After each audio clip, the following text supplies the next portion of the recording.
സ്വന്തമായിട്ട് jet engine നിർമ്മിക്കാനുള്ള പരിശ്രമം ഇന്ത്യ തുടരുകയാണ്. ഇതിന്റെ ഭാഗമായിട്ട് നമ്മുടെ ഗ്യാസ് ടർബൈൻ റിസർച്ച് എസ്റ്റാബ്ലിഷ്മെന്റ്, അതായത് നമ്മുടെ DRDOയുടെ കീഴിലുള്ള സ്ഥാപനമായിട്ടുള്ള GTRE, ഈ GTRE എന്ന് പറയുന്ന കമ്പനി ഇപ്പോൾ 2 വിദേശ കമ്പനികളെ തെരഞ്ഞെടുത്തിരിക്കുകയാണ്. അതായത് UK ആസ്ഥാനമായി പ്രവർത്തിക്കുന്ന റോൾസ് റോയ്സും ഫ്രാൻസിന്റെ സഫ്രാൻ എന്ന് പറയുന്ന കമ്പനിയുമാണ് നിരന്തരമായ ചർച്ചകൾക്ക് ശേഷം ഇപ്പോൾ GTRE തെരഞ്ഞെടുത്തിരിക്കുന്നത്. അതായത് ഇതിലേതെങ്കിലും ഒരു കമ്പനിയുമായിട്ട് ചേർന്ന് എഞ്ചിൻ വികസിപ്പിക്കാം എന്നുള്ളതാണ് ഇപ്പോഴത്തെ തീരുമാനം. അപ്പോൾ ഇതിൽ ഏത് കമ്പനി വേണമെന്നുള്ളത് അന്തിമമായി തീരുമാനിക്കേണ്ടത് കേന്ദ്ര സർക്കാരാണ്.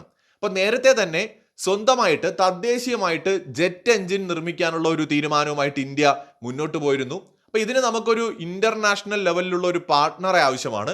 കാരണം എന്ന് പറയുന്നത് ഇപ്പോൾ ജെറ്റ് എഞ്ചിൻ ഇന്ത്യക്ക് നിർമ്മിക്കാൻ പറ്റും. ഇന്ത്യ ഓൾറെഡി ജെറ്റ് എഞ്ചിൻ നിർമ്മിച്ചിട്ടുണ്ട്.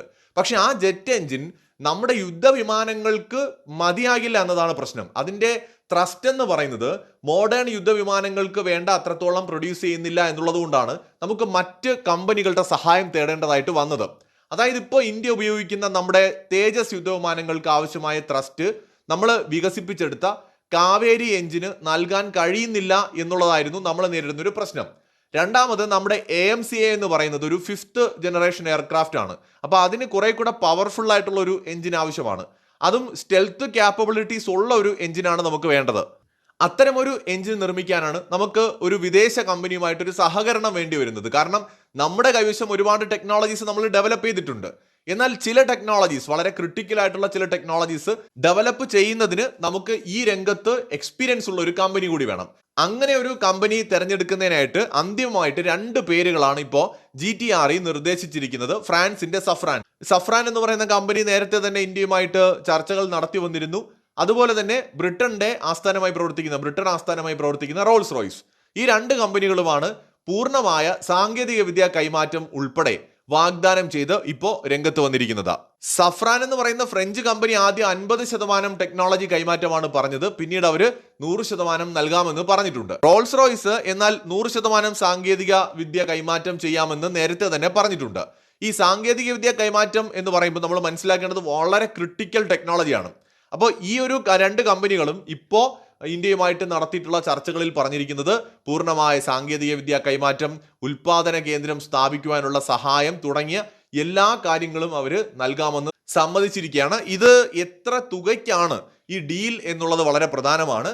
ഇന്ത്യയുടെ തദ്ദേശീയ സ്റ്റെൽത്ത് വിമാനമായിട്ടുള്ള നമ്മുടെ AMCAക്ക് വേണ്ടിയിട്ടാണ് ഇവർ എഞ്ചിൻ വികസിപ്പിക്കുക. അപ്പോൾ ഇതിൽ കേന്ദ്ര സർക്കാർ അന്തിമമായിട്ട് തീരുമാനിക്കുന്ന കമ്പനിയുമായി ചേർന്ന് നമ്മൾ നമ്മുടേതായ ഒരു എഞ്ചിൻ, അതും AMCAക്ക് വേണ്ടിയിട്ടുള്ള ഒരു എഞ്ചിനായിരിക്കും ഉണ്ടാക്കുക.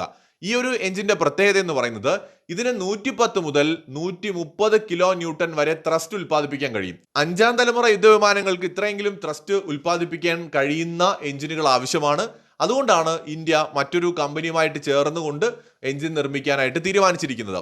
അപ്പോൾ AMCAയുടെ ആദ്യത്തെ പ്രോട്ടോടൈപ്പിന് നമ്മൾ അമേരിക്കൻ ജനറൽ ഇലക്ട്രിക്കിന്റെ എഞ്ചിനായിരിക്കും ഉപയോഗിക്കുക. കാരണം ഇപ്പോൾ കേന്ദ്ര ഗവൺമെന്റ് ഈ പറഞ്ഞ 2 കമ്പനികൾ, സഫ്രാൻ അല്ലെങ്കിൽ റോൾസ് റോയ്സ്, ഇതിലൊരു കമ്പനിയെ ചൂസ് ചെയ്യുന്നു.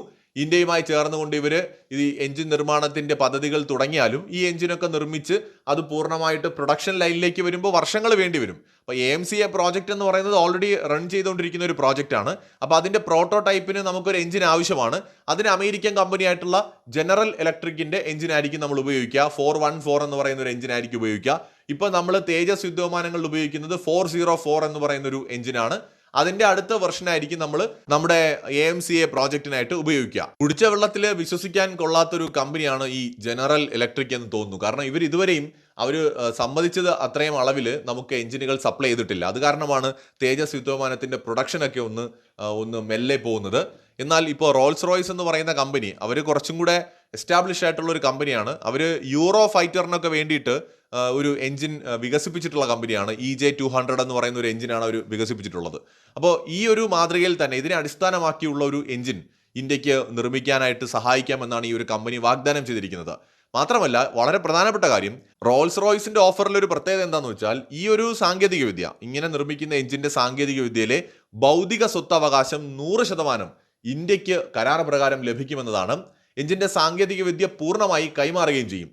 എഞ്ചിന്റെ ഉൽപാദന കേന്ദ്രം സ്ഥാപിക്കുന്നതിന് സാങ്കേതിക സഹായം, എഞ്ചിന്റെ പ്രകടനം മെച്ചപ്പെടുത്തുന്ന വേരിയബിൾ സൈക്കിൾ എഞ്ചിൻ ടെക്നോളജി, അതുപോലെ ആവശ്യമെങ്കിൽ എഞ്ചിൻ കരുത്ത് കൂട്ടാനുള്ള സഹകരണമൊക്കെ തന്നെ റോൾസ് റോയ്സ് വാഗ്ദാനം ചെയ്തിട്ടുണ്ട്. അപ്പോൾ യൂറോപ്യൻ രാജ്യങ്ങൾ ഇന്ത്യയുമായിട്ട് സഹകരിക്കാനായിട്ട് കുറെ കാലമായിട്ട് ആഗ്രഹിക്കുന്നുണ്ട്. ഇന്ത്യയുമായിട്ടൊരു നല്ല റിലേഷൻഷിപ്പ് മെയിൻറ്റെയിൻ ചെയ്ത് പോകണമെന്നാണ് യൂറോപ്യൻ രാജ്യങ്ങൾ ആഗ്രഹിക്കുന്നത്. അപ്പോൾ അത് എല്ലാ മേഖലയിലുള്ള സഹകരണവും അവർ ലക്ഷ്യമിടുന്നുണ്ട്, ഡിഫൻസ് രംഗത്തുൾപ്പെടെ. ഈ സാഹചര്യത്തിൽ യു കെയിൽ നിന്നുള്ള ഒരു രാഷ്ട്രീയ പിന്തുണ റോൾസ് റോയ്സിന്റെ ഇന്ത്യയുമായി സഹകരിക്കാനുള്ള ശ്രമത്തിന് കിട്ടുന്നുണ്ട്.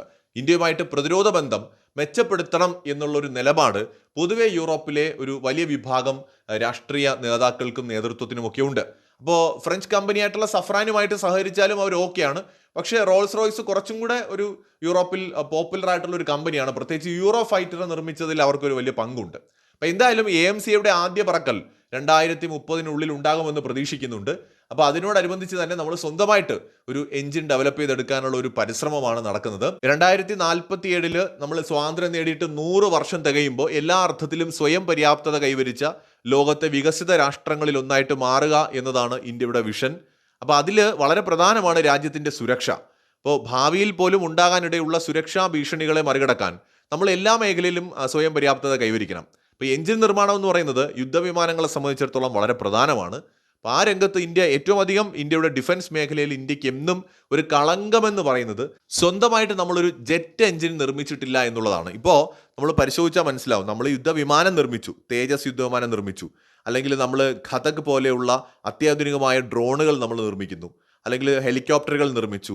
നമ്മൾ സ്പേസിൽ വളരെ വലിയൊരു പവറായിട്ട് മാറിയിട്ടുണ്ട്. നമ്മൾ ചന്ദ്രനിലും ചൊവ്വയിലും ഒക്കെ പേടകങ്ങൾ അയച്ചു. അപ്പോൾ ലോകത്ത് പല രാജ്യങ്ങൾക്കും കഴിയാത്ത ഒരുപാട് കാര്യങ്ങൾ നമ്മൾ ചെയ്തിട്ടുണ്ട്. പക്ഷെ നമുക്ക് ഈ സ്വന്തമായിട്ടൊരു ജെറ്റ് എഞ്ചിൻ വികസിപ്പിക്കാൻ കഴിയാതെ പോകുന്നത് ഒരു വലിയ നാണക്കേട് കൂടിയാണ്. അപ്പോൾ അതിന് ഒരു പരിഹാരം എന്ന നിലയ്ക്കാണ് നമ്മൾ ഒരു പവർഫുൾ ആയിട്ടുള്ള ഒരു എഞ്ചിൻ വികസിപ്പിക്കുന്നതിനെ കുറിച്ച് ഇപ്പോൾ തീരുമാനിക്കുന്നതും ചർച്ചകൾ നടക്കുന്നതും. സഫ്രാൻ ആണോ അല്ലെങ്കിൽ റോൾസ് റോയ്സ് ആണോ അന്തിമമായിട്ട് കേന്ദ്ര സർക്കാർ തിരഞ്ഞെടുക്കുക എന്നുള്ളത് നമുക്കറിയില്ല. രണ്ടാണെങ്കിലും അത് ഇന്ത്യയെ ഒരു സ്വയം പര്യാപ്തത എന്ന ഒരു നമ്മുടെ സ്വപ്നത്തിലേക്ക് നയിക്കും. പൂർണ്ണമായും ഒരു എഞ്ചിൻ നമുക്ക് തദ്ദേശീയമായി നിർമ്മിക്കാൻ കഴിയുന്നതിലൂടെ പൂർണ്ണമായും ഒരു രാജ്യത്തിൻ്റെയും സഹായമില്ലാതെ തന്നെ യുദ്ധവിമാനങ്ങൾ ഉണ്ടാക്കാൻ കഴിയുന്ന ഒരു രാജ്യമായിട്ട് നമുക്ക് മാറാം. മറ്റൊരു വീഡിയോയുമായി വീണ്ടും വരാം.